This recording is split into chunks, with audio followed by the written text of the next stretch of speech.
It's auction season, and many of you are excited about going to buy these cheap properties out of the auction.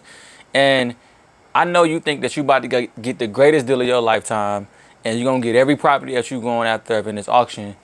But I just want to give you some heads up.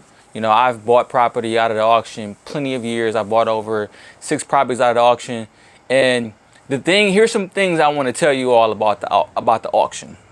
The first one is that this auction, you're not the only buyer that is in this auction looking to grab properties at a cheap cost, at a discount.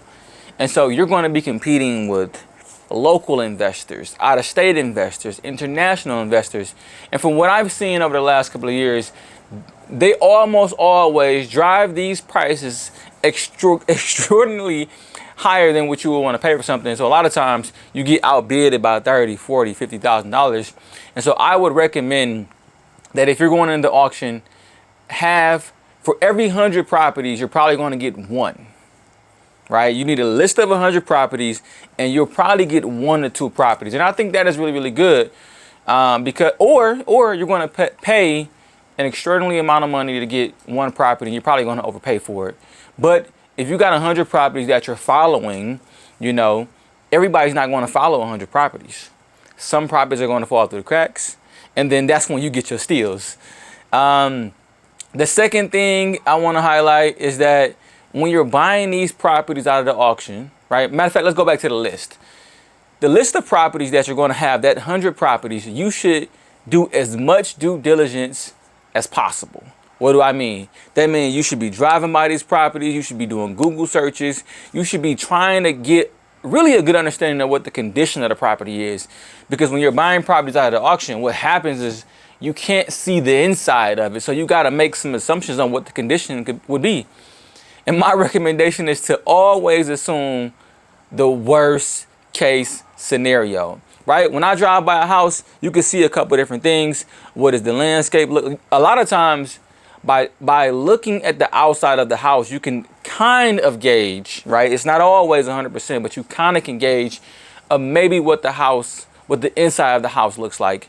And then, right, that's not guaranteed that when you buy the house and somebody's living in it, that when you evict them, they're not gonna damage it. But that's the next part of the conversation. But always assume worst case scenario.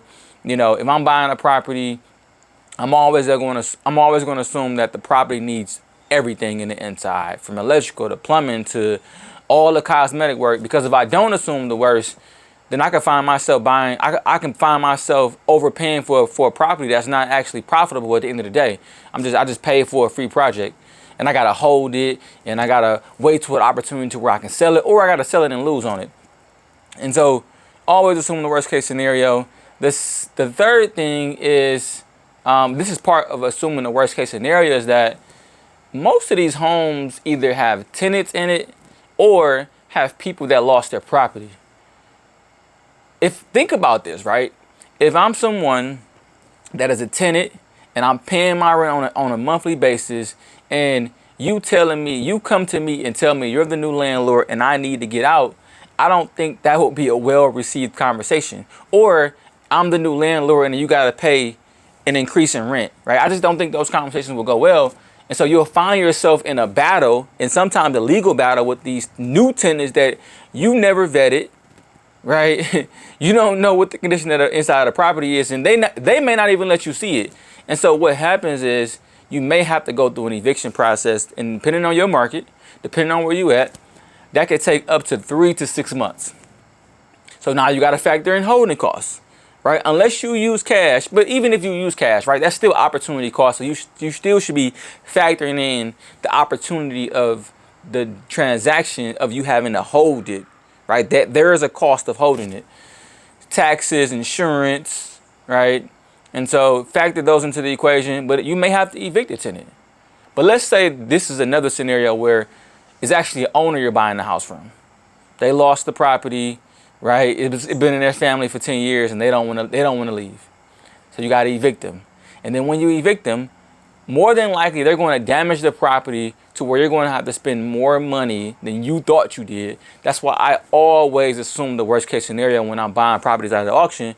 And it hasn't failed me yet, because If I assume the worst and it's not the worst, then I'm just more profitable. But if I don't assume the worst, then I could be potentially taking a loss.